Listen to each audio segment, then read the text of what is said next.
Saúde da Mulher, seu podcast com Dr. Leandro Costa. Então, pessoal, hoje a gente está aqui com o Leonardo Castro. O Léo, que já está com a gente há 10 anos, mais de 10 anos, eu creio, né, Léo? A gente se conheceu por causa da endometriose. Ele é coloproctologista e nós decidimos nos unir para poder fazer o formato de um consultório em que a gente pudesse ter multidisciplinaridade. Boa noite, Léo, tudo bem? Boa noite, Costa. Tudo bem, meu amigo? Tranquilo. Fala aí um pouquinho pra gente da sua formação, se apresenta aí pra gente poder... Pô, maravilha.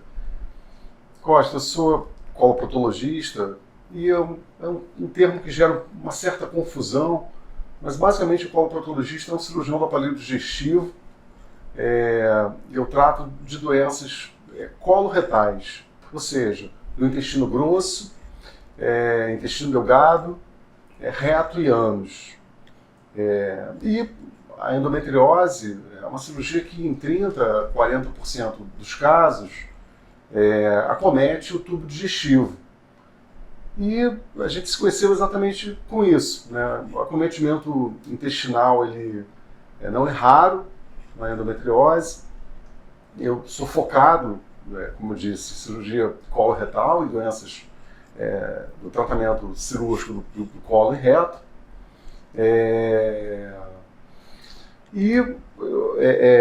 Tenho mais de 20 anos de formado, sou especializado em cirurgia minimamente invasiva, em cirurgia laparoscópica e cirurgia robótica, acho que hoje é a grande vanguarda da cirurgia minimamente invasiva, principalmente no tratamento das doenças pélvicas. E a gente vê essa diferença, eu vejo essa diferença, que eu opero tanto cirurgias da cavidade abdominal, doenças do cólon, do intestino delgado, e doenças mais complexas na cavidade pélvica. Isso se encaixa como uma luva para o tratamento da endometriose. Como eu falei, 30% dos casos há acometimento intestinal, que pode ser da região do apêndice, mas mais comumente é da região do reto, né? Os focos de endometriose que se debruçam por cima da região do reto sigmoide. É mesmo por causa da teoria, né, da menstruação retrógrada, de cair todo mês ali o sangue, as células junto,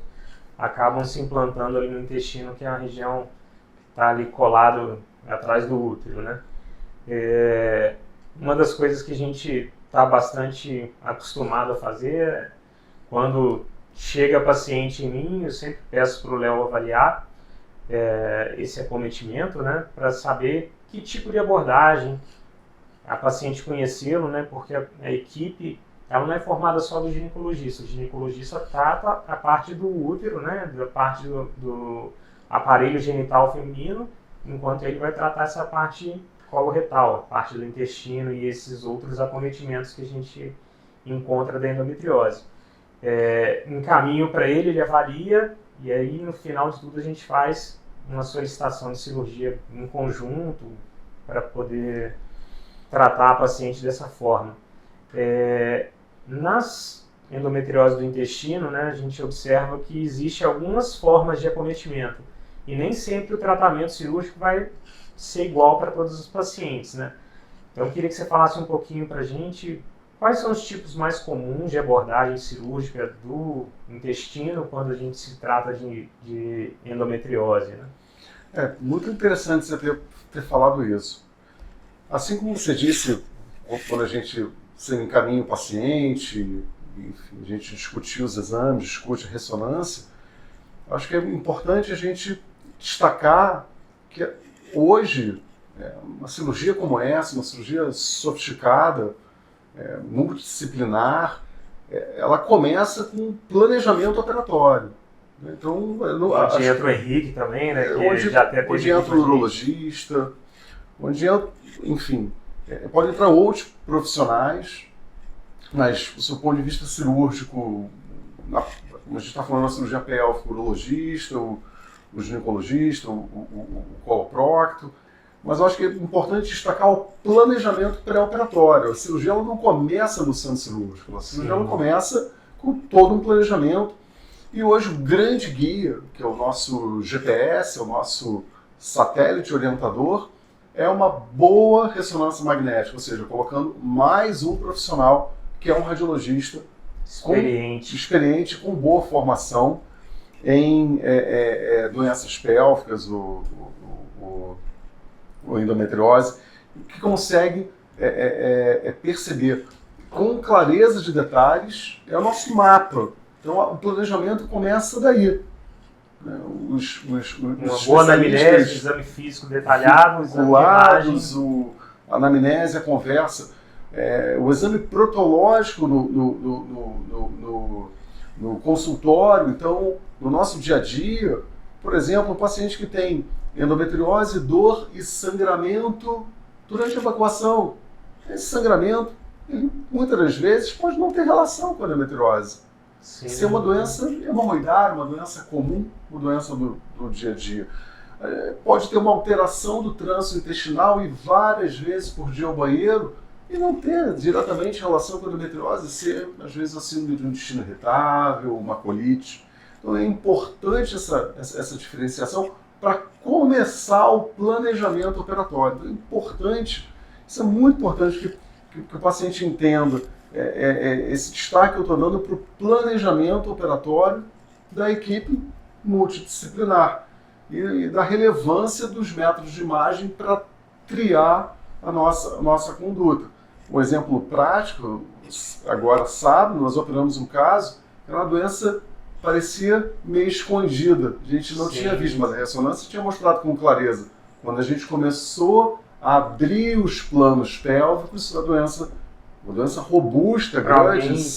Para alguém que não tivesse preparado e olhar por cima, não ia enxergar. Aparentemente normal, mas é uma doença grande, com acometimento dos nervos da pelve, do reto, da vagina, né? A gente examinando a paciente no pré-operatório viu lesão que era visível já no exame físico, no especular. Tudo isso, para quem não fez isso é um grande mapa, um grande tabuleiro de xadrez, em que cada movimento é importante para abordar o sucesso final. Então, tudo começa não só com a formação da equipe, mas a formação da equipe congruente, com boa interação, para o planejamento operatório. Isso é fundamental. E a gente, por exemplo, entender. Mais comumente, os nódulos de endometriose se localizam, como eu disse, na região do reto sigmoide. Né? Isso é a grande maioria dos casos. No final do intestino, né? No final do intestino, a região que fica debruçado do útero. Não tem nenhum modelo aqui, mas acho que fica fácil de entender. Ela também pode acometer outras regiões do intestino grosso ou a porção final do intestino delgado e a região ao redor do apêndice. Essa região, a ressonância, os métodos de imagem têm um pouco mais de dificuldade para identificar, mas às vezes na cirurgia, se houver um comprometimento e nós identificarmos o início da cirurgia, nós também vamos ter que executar o tratamento necessário. E o tratamento necessário, eu explico no consultório, Costa, que ele tem basicamente 3 estágios. E cirurgia também é um tratamento que nem remédio. A gente tem que oferecer na dose certa. Não adianta você oferecer uma cirurgia muito grande, agressiva, às vezes por uma doença superficial. Ninguém sai tratando uma pneumonia com um antibiótico de última linha. Claro que não, você vai tratar proporcionalmente. Então, se você tem uma doença mais superficial, e que algumas vezes a ressonância ela já te dá essa informação mais da superfície da região do reto sigmoide, nós conseguimos tratar com uma raspagem, uma palavra em inglês que a gente usa que é um shaving, um barbeamento, né, uma raspagem, e consegue remover a doença como um todo. Às vezes não é suficiente, a doença ela se apresenta e tem um aprofundamento maior do intestinal, e aí é necessário retirar um verdadeiro nódulo. Não é necessário retirar um segmento do órgão, mas um nódulo. Isso pode ser feito através de aparelhos cirúrgicos, grampeadores, onde são disparados clips de titânio, um metal inerte, seguro de ser usado. Ou isso pode ser feito até manualmente com fios. A moda antiga. Isso, moda por laparoscopia ou por cirurgia robótica. Sim. Essa precisão também a cirurgia robótica ela te dá muita precisão de movimento em algumas situações de cirurgia pélvica. Espaço apertado, né? Sim, você tem sem a dúvida, mobilidade do sem braço do dúvida, robô que é sem maior dúvida. e visão 3D, tudo isso facilita. E o terceiro estágio, eu falei o primeiro, a raspagem, o segundo, a retirada só do nódulo, como se fosse uma tampa da parede do intestino, e o terceiro estágio, isso sim, para doenças mais volumosas, onde não há outra maneira que não seja retirar um segmento. Estão comprometendo já a luz, né? Assim, estão impedindo que as interior fezes passem ali. Algumas vezes a gente já percebe isso através do exame de colonoscopia, quando eu peço, ou eventualmente até pelo exame de toque no consultório.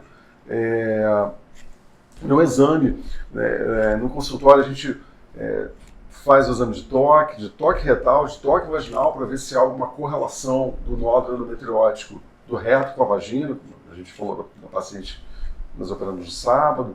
E esse terceiro estágio, quando não há jeito, há um envolvimento importante do interior do intestino, e é necessário fazer a retirada do segmento do intestino e a junção de uma parte intestinal com a outra. É uma cirurgia mais demorada, mas se tiver que ser feita, para o tratamento, para o bom resultado da cirurgia, isso vai ser feito. E aí isso nos leva àquela grande questionamento que as pacientes sempre fazem, né? Ela vai precisar ficar com aquela bolsinha de colostomia? Isso sempre é a primeira pergunta que a gente vê a paciente fazendo. Queria que você comentasse aí pra gente, eu acho, só relembrando aqui, eu acho que na nossa trajetória a gente teve 3 casos só que a gente precisou fazer uma proteção, né? Sempre, sei lá, 90% dos pacientes já chegam assustados, perguntando sobre isso. É algo que tem que ser falado, tem que ser conversado, tem que ser compreendido. Porque a interpretação inicial do paciente vou precisar colocar a bolsa, ou quanto tempo vou ficar com a bolsa? Ou seja, já interpretando que uma cirurgia intestinal vai precisar usar a bolsa de colostomia. E o que eu falo, olha, tudo é fruta, mas pera é pera, banana é banana. São completamente diferentes. Então você não pode comparar uma cirurgia dessa com, por exemplo, uma paciente idosa que tomou radioterapia, que tomou quimioterapia e tem um câncer na região do reto. Claro que a necessidade de ficar com uma bolsa de colostomia temporária ou definitiva é muito maior que na endometriose. Isso pode acontecer, mas felizmente é um cenário muito infrequente. São pacientes com endometriose, são pacientes jovens, com uma boa condição nutricional, que não passaram por rádio nem quimioterapia. E com isso, você tem uma cicatrização tecidual que a tendência é que seja mais adequada e que, de fato, o uso de bolsa de colostomia na cirurgia de endometriose ela é muito infrequente. Pode acontecer, claro, mas ela é muito infrequente, acontece na minoria dos casos. Realmente só para casos muito robustos, muito extremos. Eu recentemente tive a oportunidade de operar uma paciente que já chegou com a bolsa de colostomia porque ela fez um quadro de obstrução, ou seja, fechou o intestino.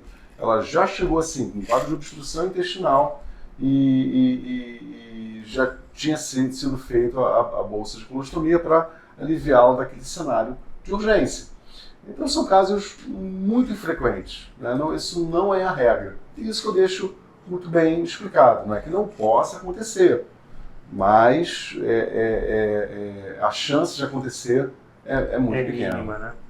É isso aí, eu acho que é o maior medo, né? Quando a gente fala de intestino, é a primeira pergunta que a paciente faz, independente de onde esteja a doença, ela já pergunta se vai sair com bolsa. Costa, outra pergunta que é muito frequente, muito importante, os pacientes falam sobre a recuperação do pós-operatório. Porque, de fato, quando você tem a necessidade da abordagem do intestino, a recuperação pós-operatória ela costuma ser mais lenta. O tempo de internação aumenta, o paciente fica mais suscetível à aceitação da dieta por conta de náuseas. Então, uma coisa importante, eu acho que a gente conversar é que quando há abordagem intestinal, o tempo de recuperação ele pode ser um pouco mais lento quando só há a abordagem do trato genital, do ovário, do útero. Isso é algo realmente que pode prolongar a internação em 1 dia ou 2 dias a mais, enfim. Isso de fato pode acontecer. E dessas abordagens que eu falei, da shaving, da raspagem, da retirada do nódulo ou da retirada do intestino, isso, de uma maneira geral, na grande maioria das vezes, isso não costuma afetar de forma impactante a função intestinal, na maioria das vezes. Ou seja, não é porque você fez uma cirurgia de manipulação do intestino que o paciente vai ter mais diarreia, ou vai ter mais prisão de ventre, ou outra percepção que a paciente tem. Olha, eu tenho prisão de ventre. Então, se vai cortar um pedaço do meu intestino, vai encurtar o caminho e meu intestino vai funcionar normalmente. Não. Se você tem prisão de ventre, muito pelo contrário, muito provavelmente você vai continuar com o seu ritmo intestinal. Então, a gente, como eu disse, né, a dosimetria, a dose empregada, a tendência da cirurgia é que a gente consiga preservar o máximo possível a função pélvica, seja digestiva, seja urinária, ou seja ginecológica. Quando a gente entra nesse tópico aí, nesse quesito, eu acho que é importante a gente citar alguns aspectos, né? Quando a gente falou sobre a multidisciplinaridade, a gente já esteve aqui conversando com o André, que normalmente anestesia para a gente, da equipe de anestesia. Quando a gente fala de anestesia para uma cirurgia que mexe no intestino, evitar o uso de opioide, né, de coisas que possam ajudar o intestino a ficar mais lento, porque seria um fator que retardaria a alta. E outra coisa é o uso de protocolos modernos em que a gente deixa a paciente menos tempo em jejum, tanto pré-operatório quanto no pós-operatório, e use medicações que ajudem o intestino a voltar a funcionar mais rápido, alimentação precoce, retorno da dieta. Eu acho que seria importante também você tocar aí nesse assunto. E outra coisa também que eu estava lembrando aqui, quando a gente fala desse tipo de abordagem do intestino... eu vou pegar o gancho dos protocolos, são chamados protocolos de recuperação rápida. Basicamente esse é o nome atual. E aí, assim, existem muitos dogmas, muitos mitos que se arrastam desde os anos 60, desde os anos 50, e que hoje em dia eles, através de comprovações científicas, que são grandes revisões da literatura médica, eles caem por terra e realmente mudaram a maneira da gente enxergar o paciente cirúrgico. Sim. Isso foi encabeçado, foi protagonizado justamente vou puxar a sardinha para o meu lado, na cirurgia coloretal, onde tudo isso começou no final dos anos 90. E de fato começaram a mostrar que o tempo de recuperação do paciente, o tempo de internação, o tempo de recuperação às atividades de trabalho, ele foi, de uma maneira muito significativa, encurtado. Por exemplo, tem um trabalho clássico do início dos anos 2000 que mostra que na Uganda, no país africano, o tempo médio de internação do paciente submetido à cirurgia coloretal era de 30 dias. Esse pode. Um tempo muito longo. E, na verdade, o paciente fica poucos dias internado, na grande maioria das vezes. Então, esses protocolos, uma série de detalhes médicos, né, tanto no pré-operatório, tanto desde o preparo intestinal, isso mudou, e tanto no intraoperatório, principalmente os cuidados, como o André conhece bem esses protocolos, os cuidados anestésicos, questões técnicas diversas, desde a hidratação, uso de medicações, cuidado com a analgesia no pós-operatório e os cuidados também no pós-operatório. Então, são esses protocolos de recuperação rápida que foram empregados inicialmente na cirurgia coloretal que a gente usa largamente de maneira a encurtar e melhorar, otimizar a recuperação das pacientes. Outra coisa que eu vejo também bastante frequência, a utilização também é do verdinho de cianina. São recursos, juntamente com a robótica, que deixam mais seguras as cirurgias. A gente utiliza uma medicação que marca para a gente onde o sangue está chegando bem, para saber que aquela é uma área boa para poder fazer a cirurgia, para dar os pontos. Eu queria que o Léo comentasse sobre isso também, que é uma coisa que ele costuma usar bastante na cirurgia. O que tem ao nosso alcance de tecnologia empregada, a gente persegue, se especializa e enfim, faz cursos Brasil afora e fora do Brasil para se especializar nesse sentido.